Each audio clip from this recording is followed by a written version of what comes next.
नमस्कार, मैं भूप सिंह पूनिया और आप देख रहे हैं सारांश हिंदी क्लासेस।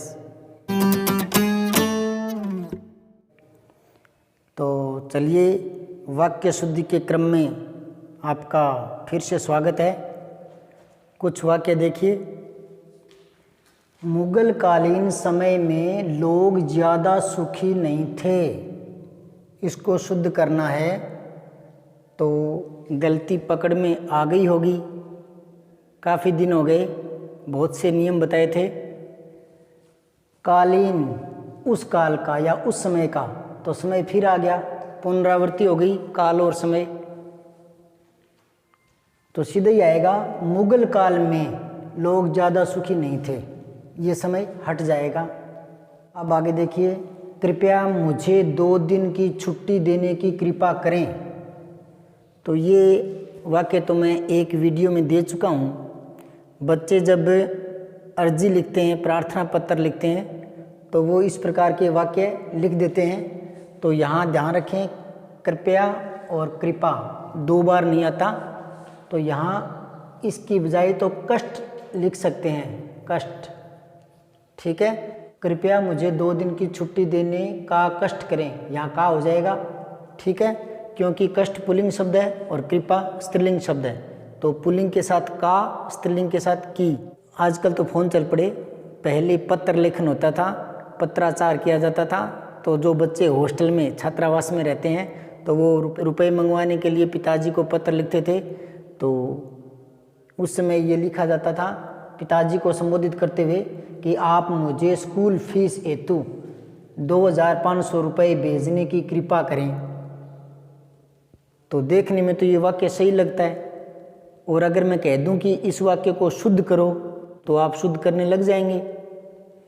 और अगर 4 वाक्यों में से ये एक हो और ऊपर लिखा हो शुद्ध छांटिए, तो यही शुद्ध लगेगा, है ना। क्योंकि अभ्यास कम होता है, जानकारी कम होती है, गलती की जगह पकड़ना कम आता है, तब ऐसी गलतियां हो जाती है। तो गलती की जगह पकड़नी है। तो यहाँ ध्यान दें, जो कृपा शब्द है वो पिताजी के लिए नहीं आएगा, क्योंकि वो हमें रुपए देकर कृपा नहीं कर रहे हम पर। क्योंकि कृपा तो पराये आदमियों के लिए शब्द आता है, वो अपने हैं, और पिताजी कृपा नहीं करते बच्चों पर, वो अपना फर्ज निभाते हैं।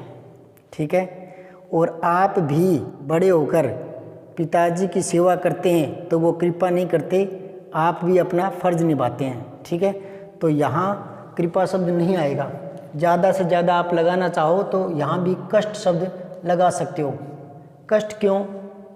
क्योंकि आप रुपए मंगवा रहे हो, तो उनको कष्ट तो होगा ना। कैसे कष्ट होगा? मान लो सामान्य परिवार है या गरीब परिवार है, पिताजी इस बार कोई चीज़ लाना चाहते हैं और बीच में ही आपने रुपए मांग लिए, तो वो पिताजी सोचते हैं कि ये घर की चीज़ है, ये बाद में ले आएंगे, एक बार फीस देनी ज़रूरी है, तो वो अपने घर की कुछ चीज़ों में कटौती करते हैं। तो फिर उनको कष्ट तो होगा ना फीस भेजने में। यूँ थोड़ी है कि कोई रुपए झाड़ी के लगते हैं और झटका कर आपको दे देंगे, है ना। जब भी आप मांगो तब दे दो, है ना। कि फ़ोन में रिचार्ज करवाना है, पिताजी रुपए भेजो, लो बेटा जी, ऐसे थोड़ी होता है। पैसे बहुत मुश्किल से कमाए जाते हैं, तो वो जैसे तैसे अपना मैनेज करके देते हैं। इसलिए आप कष्ट शब्द का प्रयोग कर सकते हैं। ठीक है, मैं यहाँ केवल सोने के लिए आया हूँ। यहाँ और देख लीजिए क्या गलती है, मैं यहाँ केवल सोने के लिए आया हूँ। तो ये जो है ना बोलचाल में आ जाता है, लेकिन इसका प्रयोग यहाँ नहीं होगा अगर आपने कारक समझे हैं तो। के लिए कब आता है? के लिए आता है संप्रदान कारक में। कारक थोड़े समझने पड़ेंगे, मेरा कारक का एक वीडियो है, देख लेना। तो के लिए आता है संप्रदान कारक में। जैसे माँ बच्चे के लिए दूध लाई, तो बच्चे के लिए, वहाँ के लिए आ जाएगा, यहाँ नहीं आएगा सोने के लिए। सीधे लिखो, मैं यहाँ केवल सोने आया हूँ, बस के लिए हटा दो। अगर ऐसे समझ में नहीं आया तो दूसरा तरीका बताता हूँ। के लिए क्या है कि कोई किसी के लिए कार्य करता है, तो किसी के लिए मतलब वो ऑब्जेक्ट है ना, तो वहाँ संज्ञा शब्द होगा ना। तो क्रिया के साथ ये संज्ञा शब्द थोड़ी है। जैसे मोहन के लिए फल लाओ, मोहन के लिए, तो मोहन तो संज्ञा शब्द है, ये तो क्रिया शब्द है। क्रिया के साथ के लिए कैसे आएगा? क्रिया के साथ थोड़ी आएगा। अब समझ में आ गई। मालिनी एक प्रकार का छंद है। कई बार कंपटीशन में इस प्रकार का वाक्य दे देते हैं, तो अगर ध्यान में होगा तो हम गलती छांट लेंगे।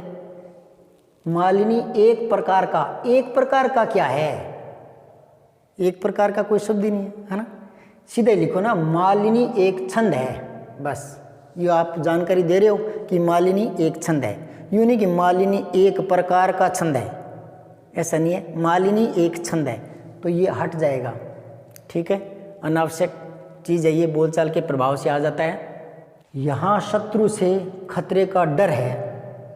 अब ये तो समझ में आ गया होगा, रिपीट हो रहा है ना। यहाँ शत्रु से खतरा है, या तो यूं बोलो, या यहाँ शत्रु से डर है, तो एक शब्द हट जाएगा। बस से जाना है तो बस का समय पूछ लीजिए। यहाँ क्या गलती है? थोड़ा सा दिमाग लगाइए। पकड़ में आई? इस वाक्य को देखो, यह पत्र रमेश को देना है तो रमेश का पता पूछ लीजिए। अब तो समझ में आई? नहीं आई? जब एक बार संज्ञा शब्द आ जाता है और दूसरी बार जब उसी का जिक्र करते हैं तो संज्ञा की जगह संज्ञा नहीं आता, संज्ञा की जगह सर्वनाम आता है। तो यहाँ उसका, ठीक है, उसका पता पूछ लीजिए। समझ में आई बात? तो यही गलती यहाँ है। यहाँ बस से जाना है तो उसका समय पूछ लीजिए। ठीक है, उसका मतलब बस का। छोटी गलती है ना, एक्टिव रहना पड़ता है। 10-15 वाक्य रोज देता हूँ, रोज देखिए, 15-20 मिनट डेली निकालिए, बहुत लाभ मिलेगा। अश्वमेध यज्ञ का घोड़ा पकड़ा गया।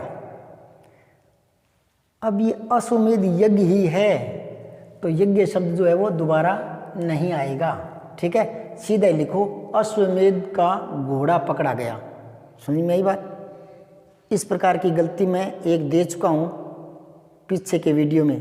ये था वो वाक्य, फूलों का गुलदस्ता भेंट किया। बच्चों ने नेहरू जी को या बच्चों ने गांधी जी को फूलों का गुलदस्ता भेंट किया। तो फूलों का गुलदस्ता, गुलदस्ता होता ही फूलों का है, तो फिर ये शब्द लगाने की जरूरत क्या है? समझ आई बात? अनावश्यक शब्द है ये। गुल फूल को ही बोलते हैं, गुल गुल फूल को ही बोलते हैं, फूल फिर आ गया, फूलों का दस्ता, है ना, तो दोबारा थोड़ी आएगा। ये हटा दो, सीधे लिखो गुलदस्ता भेंट किया, और गुलदस्ता अगले के दिमाग है तो समझ जाएगा कि गुलदस्ता फूलों का ही होता है। 5-7 वाक्य और लिखो। चलिए देखिए, 2-4 वाक्य और देखिए। हिंदू लोगों में कुछ लोग अत्यंत धर्मपरायण हैं। ठीक है, तो यहाँ गलती का पता लग गया होगा, है ना। यहाँ आप हिंदू लोगों में ये ना लिख करके यूँ लिखिए, हिंदुओं में कुछ लोग अत्यंत धर्मपरायण हैं, हिंदुओं में, है ना, ऐसे लिखना है। तो 2 बार लोग, लोगों ऐसा नहीं आएगा, सीधे लिखिए हिंदुओं में। मुझे 2 केले दे दीजिए। अभी थोड़ी देर पहले मैंने वाक्य लिखा था कि पिताजी मुझे स्कूल फीस हेतु 2,500 रुपये भेज दीजिए। तो 2,500 रुपये जब बड़ी रकम होती है ना तो अंकों में लिखनी चाहिए, और छोटी रकम है तो शब्दों में लिखना चाहिए। इसलिए ये वाक्य मैंने दोबारा लिखा है, मुझे 2 केले दे दीजिए, तो इसकी बजाय यहाँ शब्दों में लिखिए, अंकों की बजाय। जब छोटी रकम होती है ना 2, 5, 7, 10, 12, तो ये, और जब बड़ी रकम होती है 25,262 है जो भी, तो उस समय वो अंकों में लिखी जाती है। ठीक है, ये ध्यान रखना। इस समस्या का हल मेरे पास है। अब यहाँ गौर करें, अगर ये वाक्य मैं कहूँ सही करो तब तो आप सही करने लग जाएंगे, कहीं ना कहीं गलती ढूंढने का प्रयास करेंगे। और अगर ऑप्शन दे दे 4 रीट या किसी और एग्जाम में, और वहाँ ये वाक्य हो और ऊपर लिखा हो शुद्ध वाक्य छांटिए, तो यही शुद्ध लगेगा, इसमें गलती पकड़ में आएगी नहीं। तो क्या गलती है यहाँ देखिए, इस समस्या का हल मेरे पास है। तो समस्या का हल नहीं, समाधान है। ये शब्द निश्चित होते हैं, है ना। समस्या का समाधान मेरे पास है। अगर यहाँ होता प्रश्न तो यूँ होता इस प्रश्न का उत्तर मेरे पास है, इस प्रश्न का उत्तर मेरे पास है ना। और अगर सवाल होता इस सवाल का, तो यहाँ था जवाब, इस सवाल का जवाब मेरे पास है ना। इस तरह की गलतियाँ होती है, तो ये याद रखना चाहिए। शराब पीना विष से भयंकर है। अब ये गलती क्या है, यहाँ दोनों तरफ क्रिया डालिए, या तो शराब पीना विष पीने से भयंकर है, या तो यूँ लिखिए, या पीना हटाई दीजिए, शराब विष से भयंकर है। ठीक है, एक तरफ आपने क्रिया का प्रयोग कर दिया और दूसरी तरफ क्रिया का प्रयोग नहीं किया, तो ये वाक्य अशुद्ध हो गया। दोबारा देखिए इसको, शराब पीना विष पीने से भयंकर है, ये सही है, या पीना हटाई दीजिए, शराब विष से भयंकर है। मैं केवल इतना ही चाहता हूँ, ये वाक्य मेरा पीछे के किसी वीडियो में दिया हुआ है, इसलिए बीच बीच में एक दो वाक्य में पीछे वाला डाल दिया करता हूँ, ताकि पता लगे कि आप कितने एक्टिव हैं। तो यहाँ आपको मैंने बताया था कि केवल के साथ ही नहीं आता, मैं केवल इतना चाहता हूँ। ठीक है, या फिर केवल हटा दीजिए, मैं इतना ही चाहता हूँ, इतना ही को तो केवल बोलते हैं, तो फिर पुनरावृत्ति क्यों? समझ में आई बात? मैंने वाक्य शुद्धि के बहुत से वीडियो बनाए हैं, आप मेरे चैनल को सब्सक्राइब करके, और मैंने प्लेलिस्ट बना रखी है वाक्य शुद्धि की, तो आप मेरे वीडियो जब भी टाइम मिले आराम से देखिए, 15-20 मिनट रोज़ निकालिए, वाक्य शुद्धि के प्रश्न आपके हल हो जाएंगे, कोई गलती नहीं होगी किसी भी कंपटीशन में, ऐसी मैं उम्मीद कर सकता हूँ। तो बने रहिए मेरे साथ। धन्यवाद। जय हिंद, जय भारत, जय माँ सरस्वती।